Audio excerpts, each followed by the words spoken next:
Hello and welcome to That British Homestead. Today I'm going to show you how to harvest sweet corn and how to chuck it. So let's get started.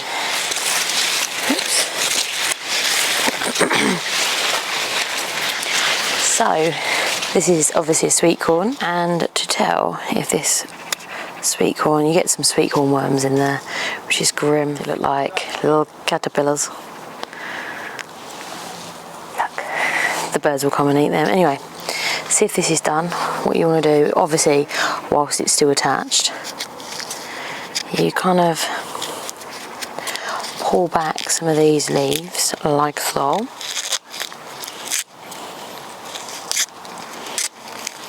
You can see the corn in there, it's looking really great. So if you're not sure if it's done or not, you take your fingernail and you pierce it, and if it is creamy, that means it's perfect. So this one's perfect. So we're going to harvest some. Take a moment to see how nice is that. It's called Teddy Bear. It's so cute. I've been waiting for these. I really like these ones as well. They're like a lemony colour. So I'm just going to go ahead and harvest some of these bad boys, and then I'm going to remove them from the cob.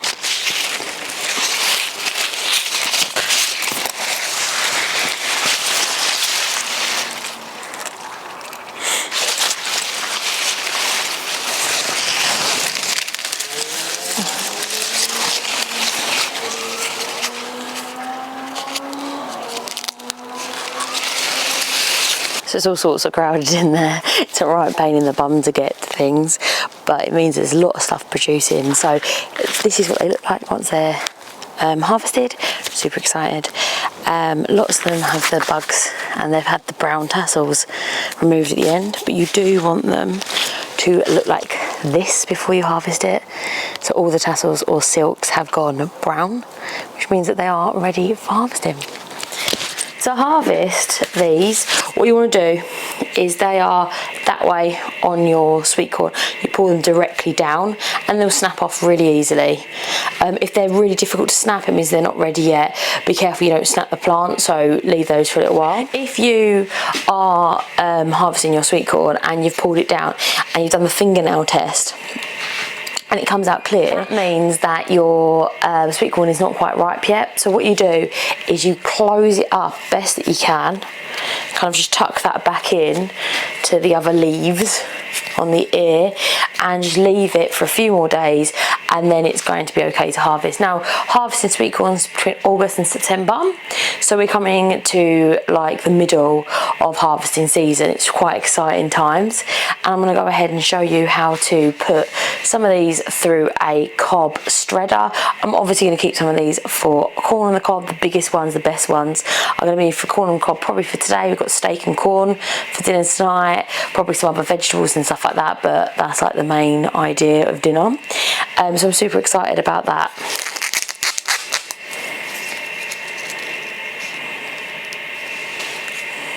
They look really good.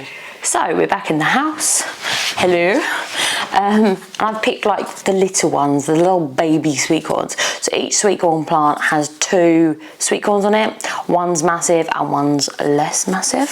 So what I'm going to be doing is removing the leaves on the outside and the silks,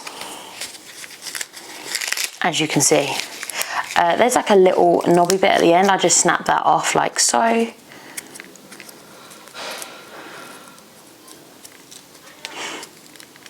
Right, then there's that end where the bugs have been eating it. I do grow everything organically, so I don't really even use organic sprays.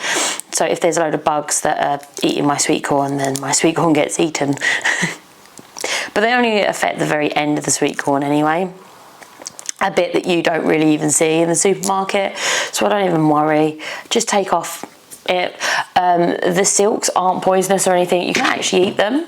So I got this on Amazon. I've been using it today, as you can see, and it is a shucker. So you take your sweet corn and you put it in ceramic side towards your corn, and you kind of just twist it The only issue I have with it, which I'm just seeing now, is with these smaller corns, most of the corn is left on the cob. So if that happens, what I do is I just take a knife and I peel it. It's like the same motion as when you are peeling like a potato, you know what I mean? Obviously you would never want to do it towards yourself, but I find this easier than when I, you know, do it downwards. I find it's a little bit unstable and I worry about my fingers coming off. So that's how I do it. I'm keeping all the corns because I saw some wonderful recipes for corn cob, honey, corn cob, maple syrup and things like that. So I'm going to go ahead and do that another day, which is going to be exciting. I also want to can these. I'm just going to stick them in the freezer for now because I'm going to do my canning day tomorrow. So if I get around to it, I'll be canning these, but I don't want to be super stressed out because I've got a lot of tomatoes to can. So yeah, like I said, I'm just going to remove the ears. I don't know, are they called leaves or ears? This is the ear of corn.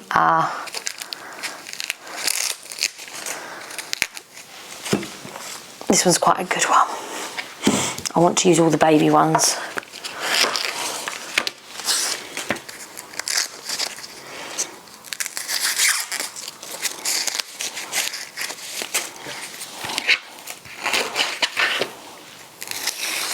So cute.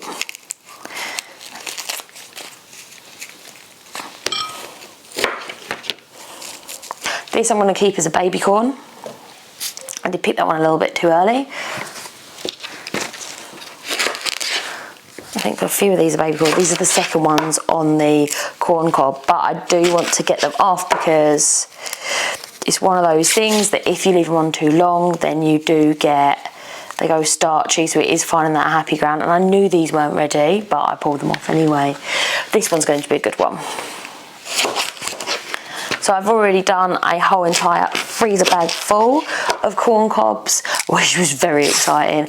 I do think next year I need to grow more corn. I think I'm going to grow like 60 or 70 corns. And I think I found a better way of germinating them using paper towels.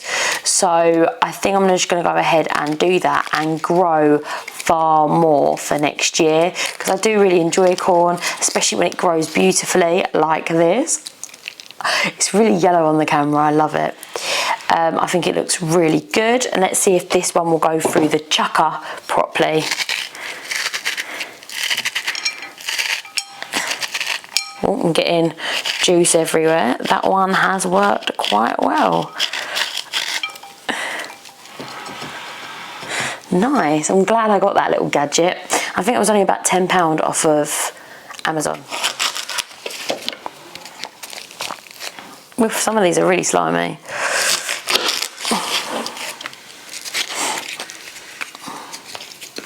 I think they've done really well considering I haven't sprayed them with anything, or I don't fertilise. I've not fertilised the entire garden, or yeah, what I did do is I put down another layer of wood chips, and that's all I've done for these sweet corn. That is it. So it's pretty impressive considering they've just been, I think I've watered them like once or twice, but that's about it. It's been a very rainy season though, so don't take that as gospel every year. But I think they've done really well. Chuck, chuck, chuck.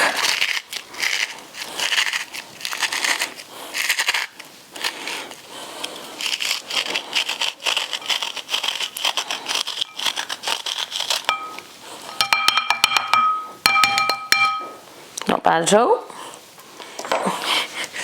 Right, last but not least, the others I'm going to just store in their ears in the fridge.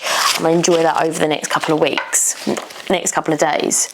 So yeah, I was just thinking how cool it would be to be able to have, because I've already got a big bag of these corns, and I think it'd be really cool to see how this syrup or honey will work out. I'm probably going to do the maple syrup one because, I don't know, I'm really excited about that idea, and see how well that goes. I try not to waste anything, so all of these leaves and stuff will be going to the animals. They like to have a little treat. I've just given them a load of the silks and the leaves, and they'll just eat them all up very quickly, and it gives them something to do.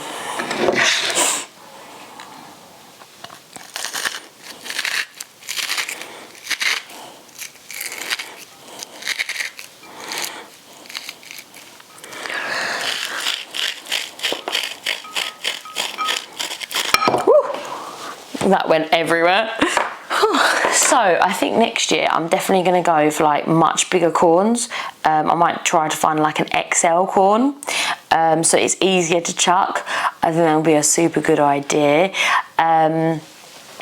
But so far so good. I mean, I'm really impressed with these. This is a variety, it's an F1 hybrid called Swift, which is a fast growing variety. We have quite a small season here in the UK. I mean, we've only got our frosts are from March, what am I talking about? Are from May all the way until December, but from October onwards, the growing season's over. It's really dark, so sweet corn likes warmth and it likes heat and light. So the issue is if you don't have them varieties, they're not going to ripen. So you don't have those conditions, then no variety is going to be able to ripen. I've used a few of them. There are quite an interesting North American varieties of sweet corn that I'm going to be looking into. And of course there's some varieties that have been bred here in the UK as well. And I think that's what I'm going to be going ahead and doing next year, because I think it would be really exciting to have those as, you know, an additive to our growing seed collection, which would be really exciting. Now, would I say you have to get that chucker? You know what, if I cut some up, I waited for that chucker for ages as well. If I did this before, I think I'd just done it by a knife, but if I was going to get Jasmine to do it, I'd definitely give her the chucker so she didn't cut her fingers off. But yeah, it's really easy like this as well, so I'm not necessarily saying you should get it, but it is a pretty nifty tool. I think you get a bit more uniform cobs because I'm not very good at cutting them yet, but they are quite exciting to have, and I mean they look beautiful in the bowl. And what I'm going to do is I'm just going to pop them in the freezer, because this time of year I'm super busy, and you probably noticed because of my uploads dropping, I haven't been very well most of the summer, so I don't want to stress myself out. Now I'm feeling better and they'll last in the freezer for some while. I do prefer having them canned though, because I find them more convenient to use, only because I have to dig through the freezer and sometimes that's not ideal. These corns though, I'm going to go ahead and keep, and I'm going to go put them in a freezer bag as well. I'm going to wash my hands first. Okay, so I've got some freezer bags, just normal freezer bags, and I'm going to go ahead and pop some of, well, this corn in there.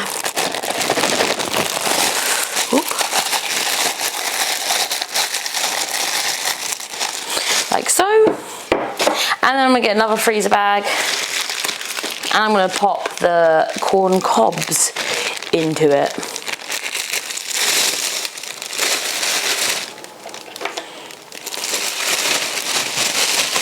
The idea of this is to get most of the air out, and just tie a little knot. I'm going to be putting this in the freezer down the end of the garden, and this is why using freezer space is not so convenient, because if we want something we've got to go all the way down to the end of the garden and get it, and it's one of those things that we just dislike doing. Whereas things that are stored in cans, I can just put in the cupboard and I find them way more convenient.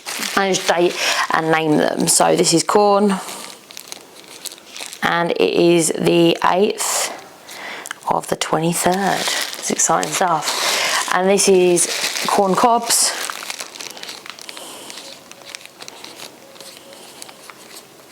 I just write corn removed.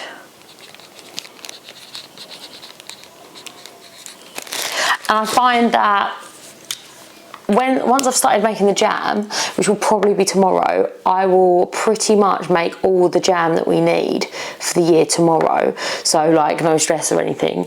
And then I'm going to be able to have way more room in my freezer, because at the moment my freezer is absolutely full of fruit. So that's what I'm going to do. And then I can finish canning all the tomatoes tomorrow, and that will move down into the garage, and I'll have like 2 jars of each up at the house. And then I can go ahead and do the canning of the corn, etc., which will be so much more convenient than having it down at the bottom of the garage, because then we have to go all the way down there, which is not too bad if we put it into the fridge. The freezer that we have down the house. I don't mind doing that, because then it's like quite convenient, but I feel like I reach for it more if it is in jars. So we'll see how it goes. I've never canned corn before, so it might be really cool to have that on hand. And that's how I would personally buy it in the shops. I don't tend to buy corn on the cob, maybe once a year when it's in season, but canned corn we absolutely love for things like fajitas, salads, you name it, we eat corn in it, like what's it called, chili and things like that, and we really enjoy eating it like that. And I think that if you're going to go all to the effort of growing it, etc., it's nice to have it in a form that you're going to enjoy it in. But next year, definitely going to do more corn. It's really user friendly, easy to use, and really low maintenance, so I really like corn for them reasons. And also you can do more of a dual system than I have done, and I would really enjoy having beans growing up them or intermingled with them, so that'll be something that I look forward to immensely. Yeah, I definitely think I'm going to be going ahead and doing that next year, but I'm going to be going ahead and sprouting them on the kitchen roll before I go ahead and leave them in the grow tent like I did this year.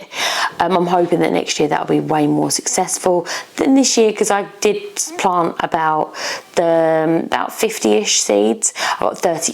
I got 36 in total, but Bailey ate some. Bailey loves corn plants, so it's something that I just have to bear in mind. But I think I'm going to do that whole area just corn next year, and that's the evil scheme anyway. So thank you so much for watching, and I'll see you next time. Bye bye.